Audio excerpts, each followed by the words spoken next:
وہاں کے کلچر کے مطابق جو وہاں کی گفتگو ہے، بات چیت کرنے کا انداز ہے،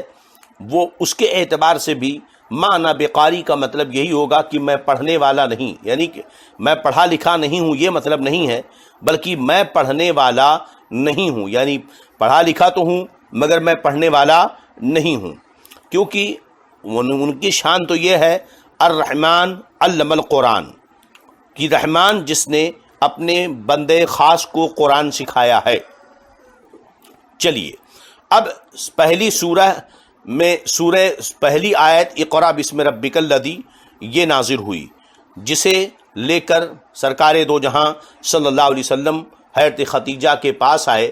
اور فرمایا زملونی زملونی زملونی، مجھے چادر اڑھاؤ، مجھے چادر اڑھاؤ، مجھے چادر اڑھاؤ۔ اس کے بعد کیا فرمایا؟ فإنی خشیت علی نفسی، فإنی تو بے شک مجھے، خشیت مجھے ڈر لگ رہا ہے، مجھے ڈر ہے علی نفسی اپنی جان جانے کا، اپنی جان جانے کا، کہ جان جانے کا مجھے ڈر ہے۔ یہاں پر بہت ساری تشریحات علماء نے کی ہیں، مگر ہم یہاں یہ کہیں گے کہ مجھے اپنے جان پر ڈر ہے۔ اپنی جان پر ڈر کا ایک مطلب یہ بھی ہو سکتا ہے کہ مجھے اپنی جان جانے کا ڈر ہے، یا یہ کہ مجھے اپنے خود پر خوف ہے کہ بار نبوت جو مجھے دیا جانے والا ہے میں اسے برداشت نہ کر سکوں گا۔ ایک مطلب یہ بھی ہو سکتا ہے کہ مجھے خود پر ڈر ہے، کہ مجھے اس بات کا اندیشہ ہے کہ جب میں دین کی تبلیغ کروں گا تو مخالفین جب مجھے تکلیف پہنچائیں گے تو میں صبر نہیں کر پاؤں گا،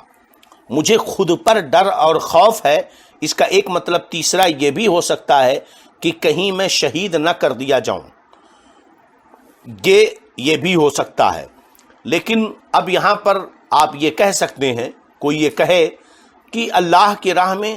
شہید ہونے سے نبی تھوڑی ڈرتا ہے،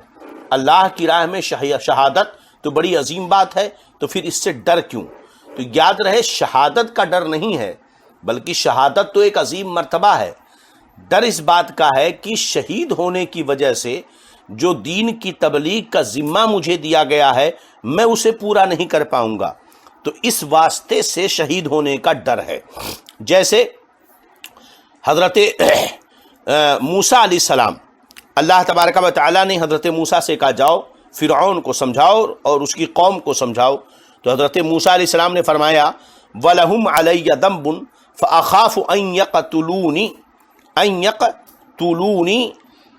قَالَ كَلَّا۔ سورہ شعراء میں اللہ رب العزت فرماتا ہے کہ جب موسیٰ کو کہا گیا کہ جاؤ انہیں سمجھاؤ، تو حضرت موسیٰ نے کہا وَلَهُمْ عَلَيَّ ذَنْبٌ، ان کا مجھ پر الزام ہے، اس لیے ڈرتا ہوں کہ کہیں قتل کر دیں۔ رب نے فرمایا ہرگز ایسا نہیں ہوگا۔ تو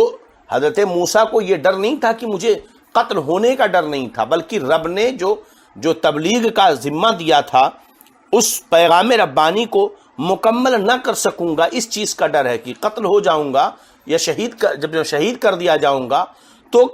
کلام ربانی، پیغام الہی، پیغام ربانی مطلب اللہ کا پیغام، یہ پہنچا نہیں سکتا۔ تو اس بنا پر جو خدمت سپرد ہوئی ہے، اللہ نے جو خدمت دی ہے اسے مکمل کرنا ہے، وہ پورا نہیں ہو پائے گا، اس بات کا ڈر ہے۔ لہذا یہاں سب سے زیادہ جو اہم یہ ہے کہ جس بات کا ڈر یہ ہوا کہ وحی امانت الہی کا بوجھ، دیکھیے آپ جب سیرت کی کتابوں میں جائیں گے اور مستشرقین یعنی یہود و نصارہ نے جو سیرت پر کلام کیا، ہمارے نبی کی زندگی پر بات کی، اور وہاں پر کچھ ایسے لوگ جو بظاہر خود کو مسلمان تو کہتے ہیں مگر ان کا دور دور تک اسلام سے تعلق نہیں، بلکہ حقیقت میں وہ یورپی رائٹروں کی تحریروں سے متاثر ہیں، ایسے لوگوں کی جب تحریریں پڑھیں گے تو یہاں پر لوگوں نے بڑی عجب سی باتیں کی ہیں کہ نبی کو ڈر ہونے لگا اپنے آپ کا، معاذ اللہ کسی نے کہا مرگی سی کیفیت ہو گئی، ایسے کسی نے اور کچھ کہہ دیا، کوئی بیماری کی بات کرنے لگا، کسی نے آسیب اور خلل کی باتیں کر دیں کہ جیسے کسی کے اوپر جنات رکھ لے اور وہ حرکتیں کرنے لگے، یا کسی جنات کو شیطان کو دیکھ کر کے ڈر جائے، تو یہ باتیں تو بولنے کا بھی دل نہیں کرتا، بس ہم آپ کو سمجھانے کے لیے یہ جملے استعمال کر رہے ہیں۔ بہرحال مگر یاد رہے یہ ان کی جہالت ہے، اس لیے کہا جاتا ہے کہ اپنے بزرگوں کی کتابوں کو پڑھا جائے، اپنے اکابرین کی جو گزرے ہوئے ہیں اور انہوں نے جس طریقے سے دین ہم تک پہنچایا ہم اسی طریقے پر دین کو پھیلانے کی کوشش کریں۔ ورنہ معاملہ یہ ہے کہ نہ جانے کیسے کیسے لوگ اس میدان میں اترتے ہیں، کچھ لوگ اچھا کرنے جاتے ہیں، لیکن ظاہر سی بات ہے کہ کہتے ہیں کہ نادان دوست سے عقل مند دشمن اچھا ہوتا ہے، بیوقوف دوست سے عقل مند دشمن اچھا ہوتا ہے۔ یہ وجہ کیا ہے؟ بیوقوف دوست فائدہ پہنچانے جاتا ہے اور اس چکر میں نقصان پہنچا دیتا ہے۔ تو اسی لیے بہت سارے لوگ اس میدان میں اترتے ہیں دین کے نام پر، لیکن وہ کچھ لوگ تو وہ ہوتے ہیں جو فائدہ پہنچانا چاہتے ہیں لیکن ان کے اندر قابلیت اور صلاحیت نہیں ہوتی، تو وہ نقصان فائدے کے بجائے نقصان پہنچا دیتے ہیں۔ مثال کے طور پر ایک بیمار ہے، اس کے پیٹ میں درد ہو رہا ہے، اور ایک آدمی بہت اچھا بیچارہ ہے، اسے بہت تکلیف ہو رہی ہے، وہ تڑپ رہا ہے، بیمار شخص پیٹ میں درد ہونے کی وجہ سے بہت تڑپ رہا ہے، وہ بخار کی وجہ سے کافی اسے درد ہے، تکلیف ہے۔ اب ایک آدمی دیکھتا رہا، اس کو بہت رحم آیا، بیچارہ کوئی اسے دیکھ نہیں رہا، کوئی ڈاکٹر نہیں ہے، پریشان ہے، تو اس کو یاد آیا کہ لوہا گرم ہوتا ہے، اس کو ٹھنڈا کرنے کے لیے پانی میں ڈالنا پڑتا ہے، اور یہ آدمی بخار ہے، تڑپ رہا ہے، اس کا پورا جسم گرم ہے، تو اس کو بھی ٹھیک کرنے کے لیے پانی میں ڈالنا پڑے گا۔ اس لیے اس نے اسے اٹھا کر کے پانی میں ڈال دیا، باہر نکالا، اب بھی گرمی، پھر ڈالا، پھر نکالا، نتیجہ کیا ہوا؟ گیا تو تھا بیچارہ اس کی بھلائی کرنے کے لیے، مگر علم نہ ہونے کی وجہ سے، صلاحیت نہ ہونے کی وجہ سے اس نے کیا کیا؟ اس کی جان لے لی۔ تو اس طرح ہمیں چاہیے کہ اپنے بزرگوں جو گزرے ہوئے اکابرین ہیں ان کے نقش قدم پر ہم چلیں۔ تو یہاں پر ہم یہ وضاحت اس لیے ضروری کرنا چاہتے ہیں کہ دیکھیے یہ جو خوف تھا، دل کی گھبراہٹ کا جو خوف تھا، دونوں کندھوں کے بیچ میں گوشت کے دھڑکنے کا، اس کی وجہ معاذ اللہ کوئی اور نہیں تھی کہ سرکار آنے والے فرشتے سے ڈر گئے تھے یا حالات سے ڈر گئے تھے، بلکہ امانت الہی کے اس بوجھ سے کہ اللہ تعالیٰ نے وہ امانت مجھے عطا فرمائی جس امانت کا بوجھ اٹھانے کے لیے زمین و آسمان تیار نہ ہو سکے، جس امانت کا بوجھ پہاڑ برداشت نہیں کر سکتا تھا، ایسی عظیم امانت کو اللہ رب العزت نے قلب محمد پہ اتارا ہے، صدر محمد پر اسے اتارا ہے صلی اللہ تعالی علیہ وسلم۔ تو اتنی بڑی امانت کا حق کیا میں ادا کر سکوں گا؟ کیا اس امانت کو کما حق کہوں میں پہنچا سکوں گا جہاں تک مجھے پہنچانا ہے؟ امانت الہیہ کے بوجھ کو برداشت کر پاؤں گا کیا نہیں کر پاؤں گا، اس کی وجہ تھی۔ اور چونکہ بشری تقاضے کے تحت وہی کے وزن سے جو ہے جسم میں گھبراہٹ اور جو ہے اس طرح کی بات پیدا ہو گئی تھی۔ جیسے معاملہ کیا ہوتا ہے کہ آدمی کوئی کام کرتا ہے، یا ہماری اور آپ کی اپنی عادت ہوتی ہے کہ ایک بہت مشکل کام کسی کو دیا گیا، جیسے یوں سمجھ لی کوئی بہت ہی مشکل کام ہے، خطرناک کام ہے، اور ایک ماہر کو بلایا گیا کہ آپ کو یہ کام کرنا ہے۔ وہ ماہر شخص آیا اور اس نے بڑی محنت کر کے کام کر لیا، تو باہر نکل کر کہتا ہے پسینے میں سراٹ بور، حیران و پریشان باہر نکلتا ہے اور مسکرا کہتا ہے ارے بڑا جان لیوا کام تھا، ایک دم بالکل جان لے لیتا یہ کام۔ حالانکہ وہ گھبرایا نہیں، اگر گھبراتا تو کام کرنے نہیں جاتا، وہ اس کا ماہر ہے، وہ کام جانتا ہے، لیکن وہ کام بلا شبہ اتنا خطرناک ہے کہ اس نے وہ کام تو کر لیا، لیکن بعد میں کہتا ہے کہ جان لینے والا یہ کام تھا، جان کو جوخم میں ڈالنے والا یہ کام تھا، ہم نے اپنی جان کو داؤ پہ لگا کر کے یہ کام کیا ہے۔ تو اس کا یہ مطلب نہیں ہے کہ وہ کام وہ آدمی نہیں کر سکتا ہے۔ سمجھ بات آ رہی کہ نہیں؟ تو یہ اس طرح کے محاورے بھی ہوتے ہیں اور زبان کا تقاضا بھی ہوتا ہے، یعنی جو اس طرح کی جملے بولے جاتے ہیں مشکل سے مشکل تر، کٹھن سے کٹھن کام کو کرنے کے وقت۔ تو چونکہ وہی جو پہاڑ پر اترتی تو پہاڑ ریزہ ریزہ ہو جاتا، قلب محمد پہ اترا صلی اللہ علیہ وسلم، تو آپ نے فرمایا خشیت علی نفسی، اے ختیجہ مجھے چادر اڑھاؤ، چادر اڑھاؤ، مجھے تو بڑا ڈر لگ رہا ہے۔ تو بہرحال معنی واضح ہو گیا کہ یہاں امانت الہیہ کے بوجھ کو برداشت کرنے کا ڈر تھا، نہ کہ معاذ اللہ فرشتے کے آنے سے سرکار ڈر گئے تھے یا یہ کہ کوئی وجہ تھی۔ بہرحال اب دیکھیے حضرت ختیجہ یہ خاتون اول ہیں، وہ خاتون اول ہیں جنہوں نے مشکل گھڑی میں کتنا بڑا قدم اٹھایا اور کس طرح تسلی دی۔ اس سے خواتین کو یہ درس لینا چاہیے کہ ایک عورت کتنی اہمیت رکھتی ہے ایک شوہر کو کی حوصلہ افزائی میں اور اس کی زندگی کے معاملے میں۔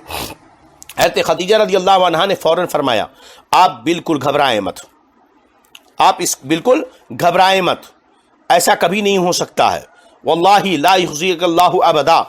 یا رسول اللہ صلی اللہ علیہ وسلم ہرگز ہرگز آپ بالکل گھبرائیں مت، اللہ رب العزت آپ کو کبھی بھی جو ہے رسوا نہیں کرے گا، کبھی بھی رسوا نہیں کرے گا، اس لیے کہ آپ جو ہے محتاجوں کو کما کے دیتے ہیں، مجبوروں کا سہارا بنتے ہیں، جس کے پاس کچھ نہیں ہوتا اسے کما کر کے دیتے ہیں۔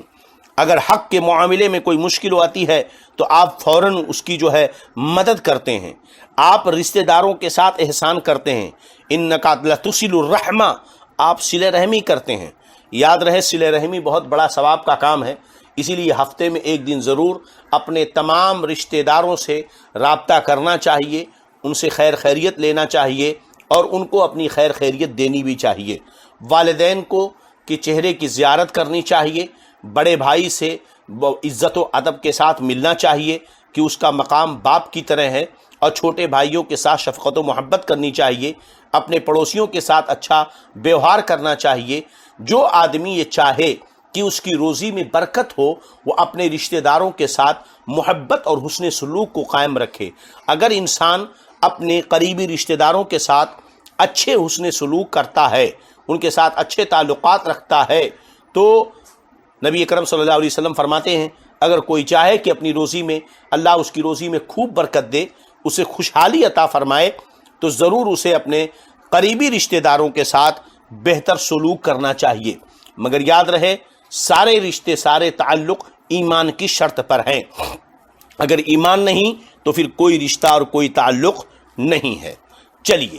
اب حضرت ختیجہ یہاں تک ہو گیا۔ حضرت ختیجہ رضی اللہ تعالی عنہا نے چادر اڑایا، اور جب یہ حالت ٹھیک ہو گئی اب حضرت ختیجہ رضی اللہ تعالی عنہا میرے آقا صلی اللہ علیہ وسلم کو لے کر آگے حدیث سنیں اور آپ بھی پڑھیں۔ فانطلقت به ختیجۃ،